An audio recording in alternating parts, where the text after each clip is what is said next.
My dear friends, have you ever noticed that happiness is the only thing everyone wants, yet the first thing we sacrifice when life becomes difficult? Today, I want to challenge you, not to work harder, not to earn more, not to become perfect, but to challenge yourself to be happy, even when life doesn't cooperate. Happiness is a daily choice, not something that magically appears when life finally becomes perfect. Every morning when you open your eyes, life quietly asks you a question: what will you choose today? And most people don't even realize that they're answering this question unconsciously. They wake up with yesterday's stress, yesterday's disappointments, yesterday's frustrations, and they carry it forward as if it's their identity.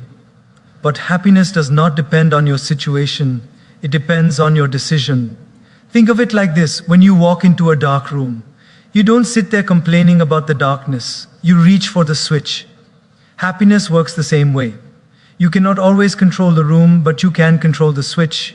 You can control how much light you allow inside. Life will give you challenges, relationships that test you, responsibilities that drain you, moments that hurt you. But even in those moments, you still have the freedom to choose your attitude. That freedom is your power. Some people think happiness will come later. I'll be happy when I earn more. I'll be happy when people respect me. I'll be happy when everything settles down. But the truth is, later never comes. There will always be another problem, another expectation, another desire waiting to be fulfilled. If you postpone your happiness until life becomes perfect, you will spend your entire life waiting. Happiness is not the result of a perfect life. Happiness is a habit. You practice inside an imperfect one. Every day you have dozens of small opportunities to choose it. When someone irritates you, you can choose patience. When things don't go your way, you can choose calmness. When you feel stressed, you can choose to breathe instead of panic. When life disappoints you, you can choose gratitude for what you still have. These tiny choices may seem powerless in the moment, but together they shape your emotional destiny. It's like watering a plant. You don't pour a bucket once and expect it to bloom forever. You nurture it daily. Happiness is the same. Small drops, daily practice, consistent choices. And the more you choose it, the stronger it becomes. You train your mind to see meaning instead of misery, growth instead of hurt, possibility instead of loss. The most liberating truth in life is this: you don't have to wait for a new life to feel happy. You just have to make a new decision in the life you already have. Once you understand this, happiness stops being something far away and becomes something you can create, live, and protect every single day. Training your mind is just like training your body. If you don't exercise it regularly, it becomes weak, easily shaken, easily overwhelmed. But when you strengthen it even a little every day, it becomes your greatest source of stability, clarity, and happiness. Most people spend hours working on their appearance, their career, their relationships, but very few spend even minutes working on their mind. And yet your mind is the place where every emotion is born, every decision is shaped, every experience is interpreted. If the mind is weak, life feels heavy. If the mind is strong, life feels manageable, meaningful, even beautiful. Imagine carrying a glass of water. Holding it for a few seconds feels easy. Holding it for an hour becomes painful. Holding it for a day becomes unbearable. The weight of the glass hasn't changed. Only the strain on your mind has. This is how life works. Situations don't always become harder. Sometimes our minds simply become tired, untrained, unprepared. But when you train your mind, that same glass, that same situation feels lighter, easier, more controllable. Training your mind doesn't mean forcing yourself to be positive all the time. It means teaching your mind to return to balance instead of drowning in chaos. It means building inner strength so that emotions don't control you, worries don't consume you, and small problems don't become big battles. You train your mind through repetition, through small daily habits that slowly reshape the inner conversation happening in your head. Gratitude, for example, is not just a nice idea, it is a mental workout. Every time you pause to appreciate something, you strengthen the part of your brain responsible for peace and happiness. Over time, your mind becomes naturally inclined to notice what's right instead of obsessing over what's wrong. Mindfulness is another powerful training tool. When you sit with yourself, even for 5 minutes, observing your breath, your thoughts, your feelings, without judging them, you are strengthening your emotional muscles.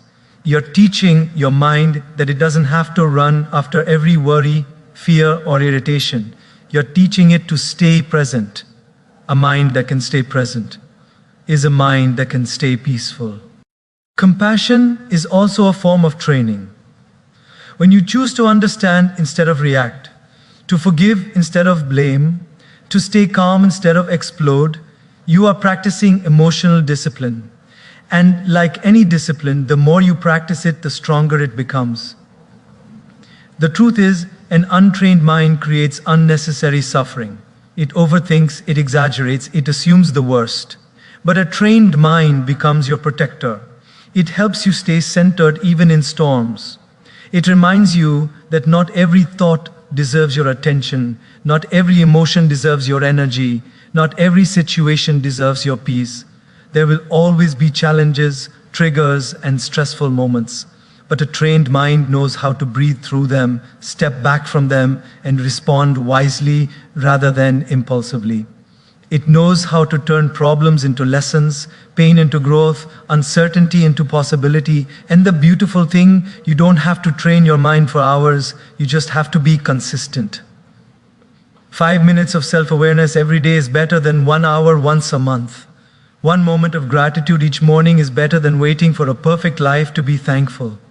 1 conscious pause before reacting can save you from an entire day of regret. When you commit to training your mind, even in small ways, you slowly transform your inner world. And when your inner world becomes stronger, your outer world automatically becomes more peaceful. Happiness, confidence, resilience, these are not gifts you receive from life, they are muscles you build within yourself. Train your mind and you will train your life. Comparison is one of the quietest yet most powerful thieves of happiness. It sneaks into your mind without permission, without noise, without warning. It whispers, look at them, look what they have, look how far they've gone, and before you even realize it, your peace begins to slip away. The problem is not that others have more, the problem is that you stop seeing what you have. Comparison blinds you to your blessings. It steals the beauty of your journey. It disconnects you from your own growth.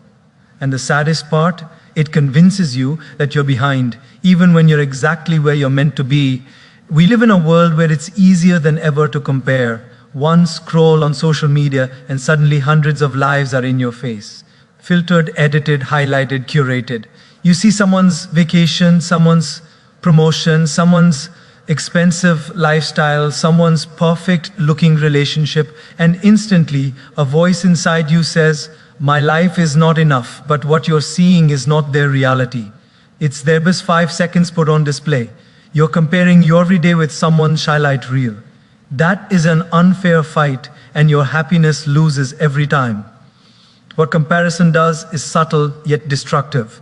It creates an illusion that someone else is ahead and you're falling behind. But everyone's life moves at a different rhythm. Some flowers bloom in the spring, some in the summer, some in the monsoon. The flower that blooms later is not weak, it simply has a different timing. You too have your own timing, your own pace, your own path. When you compare, you leave your path and try to run on someone else's road, and no one wins that race. The truth is, you cannot be happy and constantly compare yourself at the same time. One destroys the other. So how do you escape the trap of comparison? You start by appreciating what you already have. Appreciation doesn't mean settling or stopping your growth. It means recognizing your value. When you appreciate your own progress, comparison loses its power. Gratitude turns what you have into enough, and when life feels like enough, happiness naturally grows. Another powerful shift is to understand this. Everyone is struggling with something you cannot see. Everyone is healing from something you don't know. Everyone is fighting battles they don't talk about.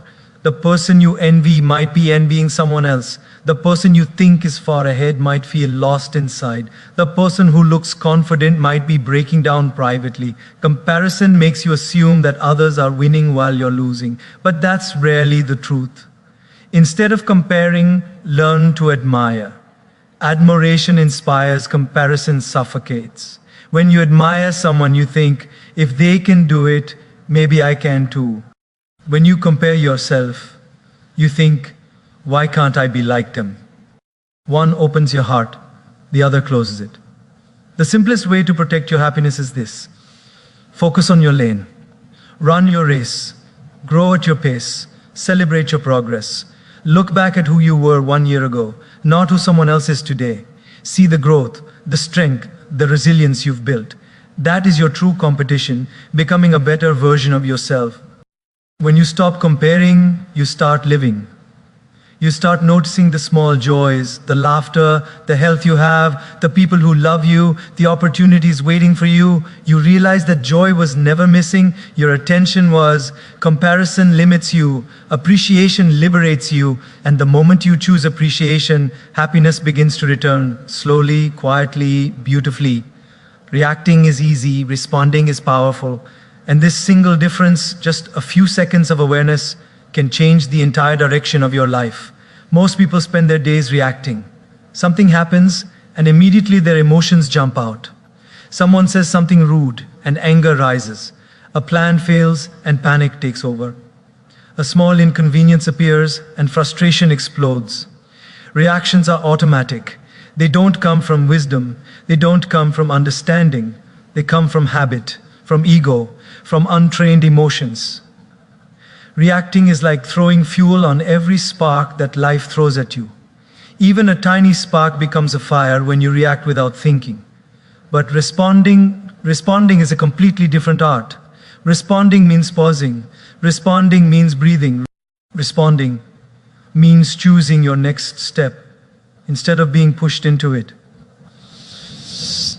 You see, your mind always pushes you to react instantly, urgently, emotionally. But your wisdom invites you to respond, slowly, calmly, carefully. When you react, you lose control. When you respond, you take control back. Think of a calm lake. If you throw a stone into it, you see ripples. But if the lake is stormy, you can't see anything clearly. Your mind works the same. When it is disturbed, when it is full of emotional waves, you react blindly. You can't see the truth of the situation. But when your mind is calm, even for a few seconds, you begin to see clearly. And when you see clearly, you respond wisely. Life will always test you. Someone will offend you. Something will frustrate you. A plan will collapse. A person will misunderstand you. These things are normal. What truly shapes your happiness is not what happens, but how you deal with what happens. When you react, you let situations control your mood. When you respond, you control the situation. Imagine you're driving and someone suddenly cuts you off.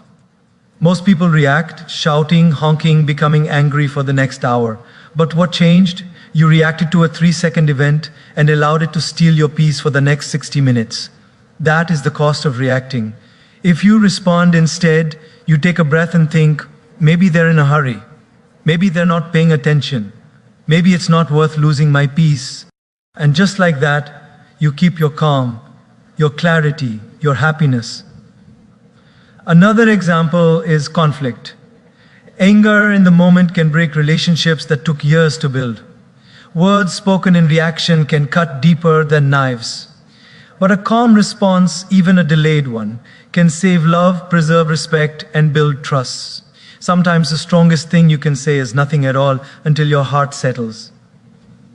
Responding doesn't mean being weak. It means being wise. It means not letting your emotions drive your life. It means understanding that every action you take has consequences and choosing the one that brings peace instead of chaos. The ability to respond requires two things: self-awareness and self-control. Self-awareness helps you notice what you're feeling. Self-control helps you decide what to do with that feeling. When you practice responding, you begin to notice something magical. You stop getting drained by unnecessary battles. You stop getting trapped in emotional storms. You stop letting people's behavior dictate your mood. You stop giving away your inner power. A reactive person lives like a slave, controlled by situations. A responsive person lives like a leader, guided by clarity. The most peaceful people in the world are not the ones with easy lives. They are the ones who have mastered the art of responding. They don't allow every small event to disturb them. They don't carry every emotion into their day. They don't fight every battle they are invited to. They pause, they breathe, they choose, and because of that, their happiness survives even in difficult times. Remember, your reaction is short-lived, but its damage can be long-lasting. Your response takes a moment of patience, but its impact can be life-changing. When you learn to respond instead of react, you don't just change how you handle situations. You change the quality of your entire life. Protecting your energy is one of the greatest acts of self-love and one of the most misunderstood. People think protecting your energy means avoiding everyone, cutting off relationships, or isolating yourself. But true protection is not about running away from the world. It's about being aware of what you allow inside your inner world. Your energy is your emotional health, your mental peace, your inner clarity, and if you don't protect it, life and people will pull it in every direction until you feel drained, empty, and disconnected from yourself. You see, not everyone who talks to you deserves access to your emotions. Not everyone who enters your life deserves a seat in your heart. And not everyone who wants your attention should be allowed to influence your mood. We live in a world full of noise, people complaining, criticizing, blaming, gossiping, judging, and constantly spreading negativity. If you absorb all of this without filtering it, your mind becomes heavy and your happiness disappears without you even noticing. Imagine your energy like a clean glass of water. Every negative person you allow too close drops a little bit of dirt into it. At first it's small, just a slight change, but over time, drop after drop, your water becomes cloudy. Eventually you can't even see through it. That's what happens to your mind when you surround yourself with toxic environments where people drain you, distract you, or disrespect your peace. Protecting your energy means understanding that you are responsible for the environment you allow around you. You can't control how others behave, but you can control how much access they get.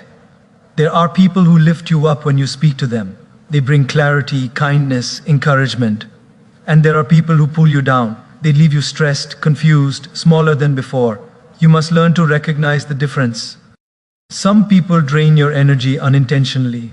They're always complaining, always negative, always the victim.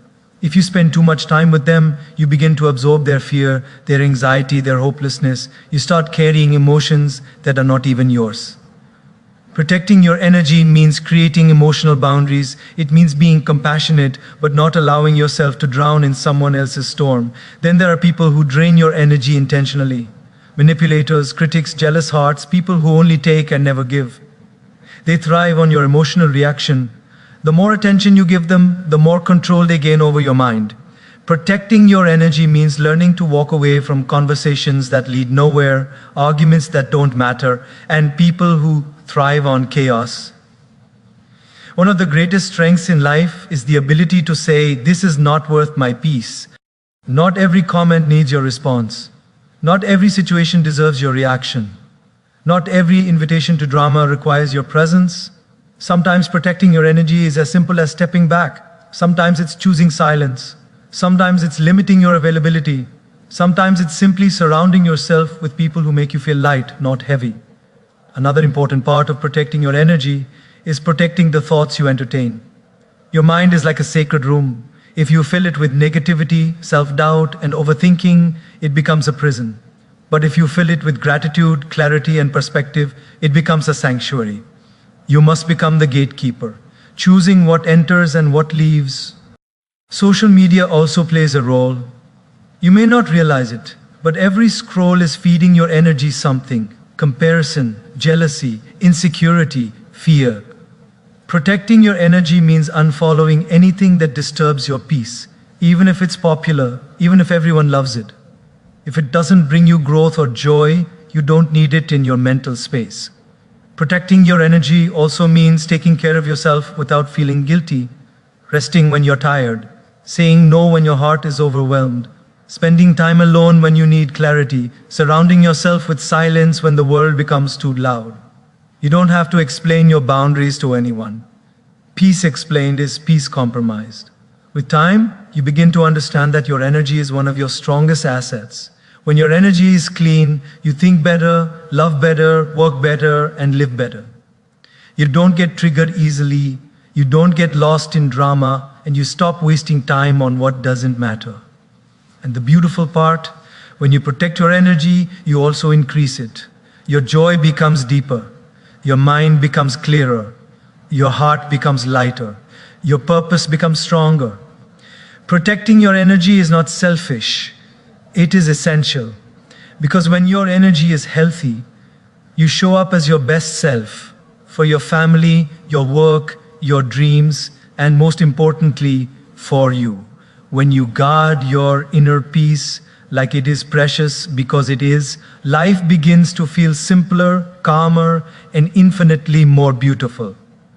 Purpose is not just a word, it is the invisible force that shapes your happiness, your identity, your discipline, your decisions, and your destiny. When you wake up with a sense of purpose, life feels meaningful. But when you wake up without it, even simple tasks feel heavy and exhausting. Purpose is the fuel that keeps you moving when motivation fades, when struggles appear, when life disappoints you. It gives you direction when everything around you feels uncertain. Think about how you feel on mornings when you have something important to do, something exciting, meaningful, or valuable. You wake up differently, you don't need alarms to push you, you don't need inspiration from outside. There is a natural fire inside you. That fire is purpose. Now think about days when you have no direction, no clarity, no reason to put effort into anything. Even a small task feels like a mountain. You drag yourself through the day, hoping it will end soon. That emptiness is the absence of purpose. The truth is, human beings are not built for comfort. We are built for contribution. We feel happiest when we are growing, creating, giving, building, or becoming something meaningful. Purpose gives your mind something to focus on. When your mind is engaged in something meaningful, it stops dwelling on stress, negativity, comparison, and fear. Purpose is like a bright light. It does not allow darkness to stay for long. People often misunderstand purpose. They think purpose must be something huge, something dramatic, something world-changing.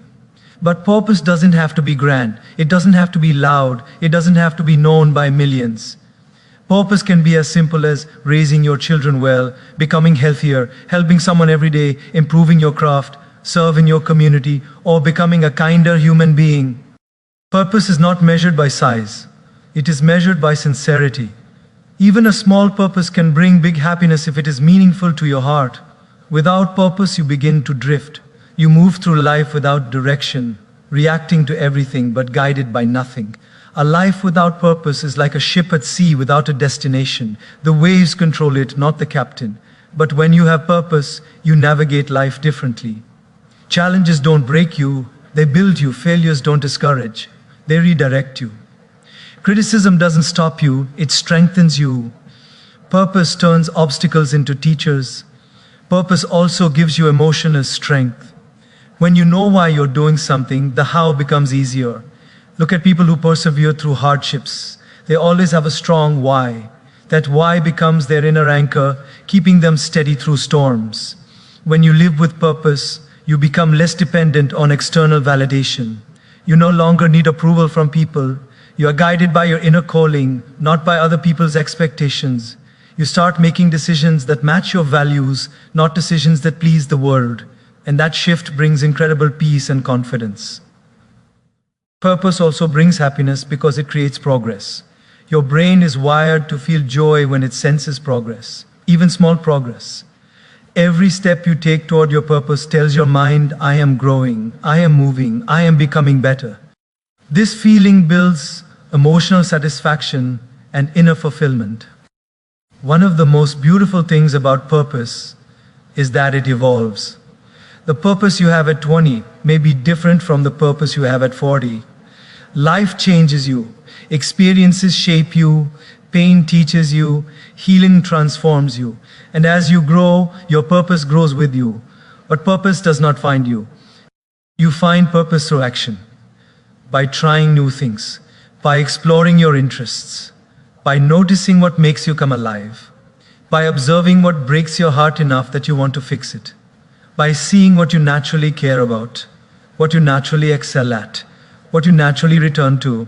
Some people discover their purpose early, some discover it late, some discover it after pain, some discover it through joy. There is no fixed timeline, but the sooner you start searching, the sooner life begins to feel meaningful. When you have purpose, loneliness becomes solitude, discipline becomes natural, effort becomes enjoyable, and happiness becomes steady. You don't need temporary highs or constant entertainment to feel good.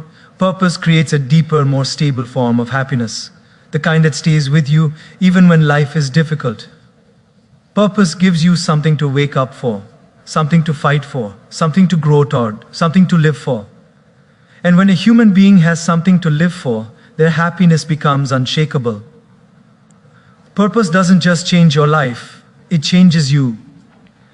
Gratitude is not just saying thank you, it is a way of seeing the world, a way of training your mind to notice what is present instead of what is missing. Most people live in a constant state of, I don't have enough, I'm not enough, or life is not giving me enough. And when the mind focuses on lack, it becomes blind to abundance. Gratitude is the gentle hand that opens your eyes again to the blessings that were always there but often ignored. Gratitude is one of the most powerful emotional habits you can develop because it rewires your entire mental system. The human brain has a natural bias toward negativity. It notices problems faster than blessings, remembers criticism more than praise, and fears the future more than it trusts it. Gratitude breaks this cycle. It shifts your attention from fear to appreciation, from stress to peace, from frustration to fulfillment. Think about how often we take things for granted. The fact that you woke up this morning, not everyone did. The fact that you can see, hear, walk, think, breathe, these are miracles millions would give anything for. The fact that you have a roof over your head, food on your table, and at least one person who cares about you, none of these are small blessings. But we rarely pause to acknowledge them because the mind is always chasing what's next. Gratitude teaches you to slow down, to breathe, to look around and realize that even if everything is not perfect, there is still so much that is beautiful, meaningful, and worth celebrating. One of the biggest mistakes people make is thinking gratitude will come after life becomes better. They say things like, I'll be grateful once I get that job, I'll be grateful once I make more money, I'll be grateful once my relationship improves. But that's not how gratitude works. Gratitude is not the result of a perfect life. Gratitude is what creates a better life. When you start appreciating what you have, you naturally attract more goodness.